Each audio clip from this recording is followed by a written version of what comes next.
Chapter 6 Ramanavami Festival and Masjid Repairs. Efficacy of the touch of the Guru's hand.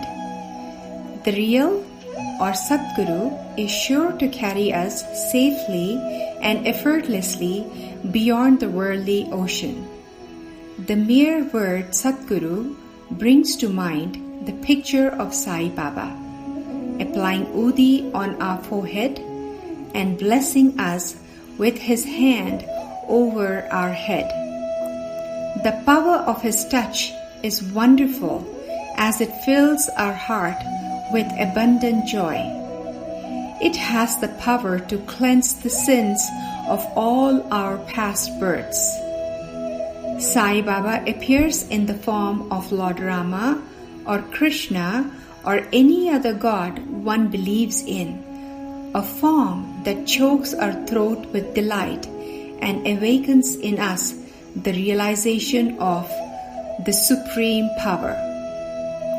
Whosoever prostrates before the Satguru and surrenders heart and soul shall easily attain all the chief objects of life, namely dharma, righteousness, artha, wealth, kama, desire, and moksha, deliverance.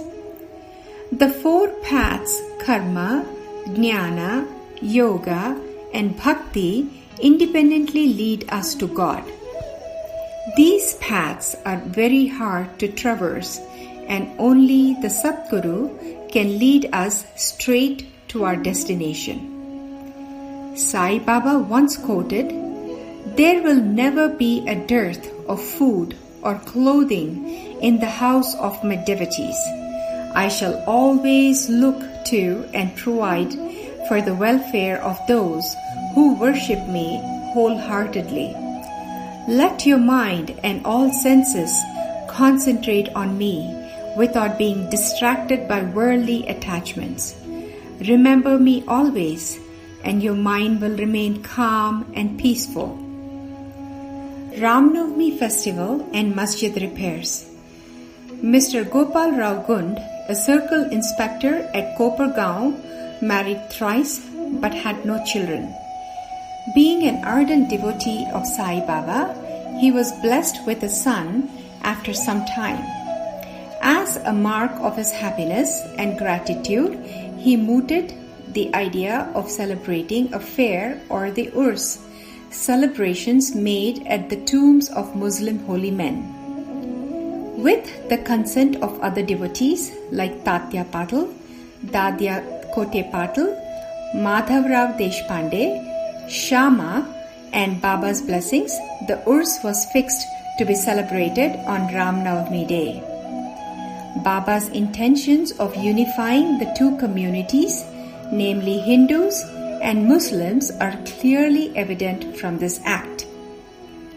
There was scarcity of water in Shirdi, since out of the two wells in the village, one had dried up and the other contained brackish water.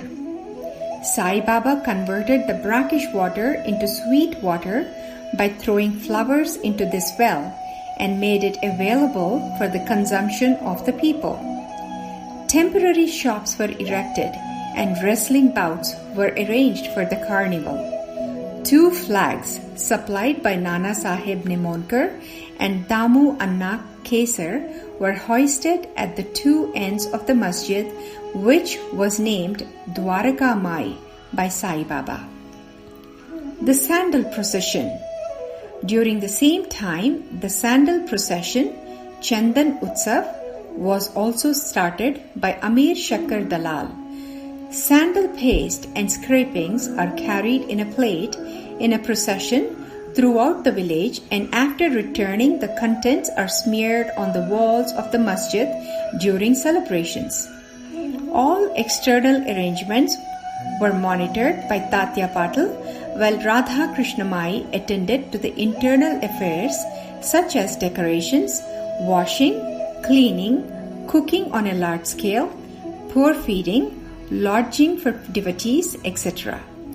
For 5 years, both the fair and sandal processions were celebrated with pomp and show, simultaneously by the Hindus and Muslims without any hassle.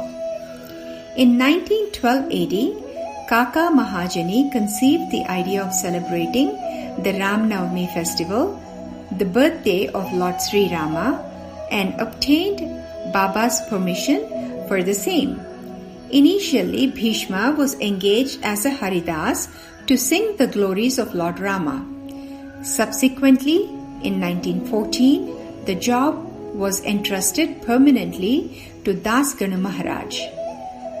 Sunthevada, ginger powder mixed with sugar, was distributed as prasad.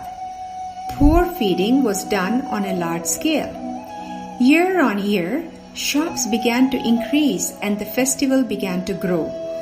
From the 8th to the 12th day of Chaitra month, April, Shirdi appeared like a beehive of human beings. Hindus and Muslims were working in unison during the entire festival. What began with 5,000 to 7,000 people slowly went up to 75,000 in some years, and by Baba's grace, there was never an outbreak of epidemic or riots for the past several years. Though the paraphernalia increased enormously to include a horse, a palanquin, a chariot, and several silver items, Baba never took cognizance of them and maintained his simplicity. During the same time, Kaka Sahib Dikshit, Nana Sahib Chandorkar, Gopal Gund and some other devotees planned to carry out repairs to the dilapidated masjid where Baba resided. For extending the Sabha Mandap or the central hall, costly iron posts and pillars were brought, and it was also decided to cover it with a roof. Overnight pillars were fixed while Baba slept in the chavdi. On seeing this, the next morning, Baba was furious and began shaking and uprooting the poles. He caught hold of Tatya, pulled off his feta turban, struck a match and set it on fire. Baba's eyes flashed like burning embers, and none dared to look at him. However, after some time, he cooled down and sent for an embroidered feta and himself tied it on Tatya's head. None could understand what had enraged Baba thus and what had calmed him the next moment. Though Baba generally remained calm, quiet, and always loving, he used to get into fits of anger for reasons only known to him. Om Namo Sai Nathaya.